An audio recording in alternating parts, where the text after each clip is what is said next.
네, 이처럼 검찰의 칼끝이 포스코를 정조준하고 있는데요. 특히 정준양 전 회장이 부실한 기업들을 인수하는 과정에서 어떤 의도와 배경이 작용했는지 밝히는 것이 핵심이 될 것으로 보입니다. 이어서 주태현 기자가 보도합니다. 지난 2009년 2월 포스코 회장에 취임한 정준양 전 회장.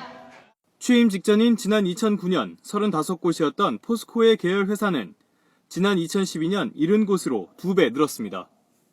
정 전 회장의 공격적인 사업 확장 때문입니다.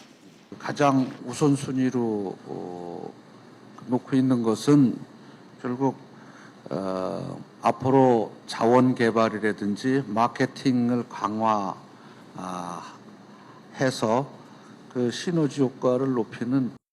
지난 2009년 스테인리스 냉연업체인 대한 ST 인수를 시작으로 2010년에는 당시 대형 매물이었던 대우인터내셔널과 성진지오텍을 잇따라 사들였습니다.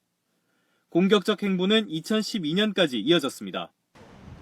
특히 당시 주가의 2배인 1,600억 원을 주고 플랜트 기자재 업체인 성진지오텍을 인수한 것에 대해서는 부실 인수 논란이 일기도 했습니다. 이러한 사업 확장에 따라 지난 2009년 8조 5천여억 원이었던 포스코의 현금성 자산은 지난해 6조 2천여억 원으로 줄어들었고, 정 전 회장에 이어 취임한 권호준 회장은 1년 동안 부실을 줄이는 데 집중할 수밖에 없었습니다.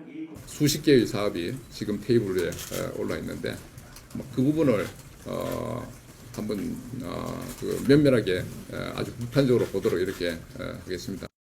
무리한 확장이라는 비난까지 받았던 정 전 회장의 포스코 5년. 그 배경에 어떤 이유가 있었는지는 이제 검찰이 밝혀낼 과제가 됐습니다. YTN 조태현입니다.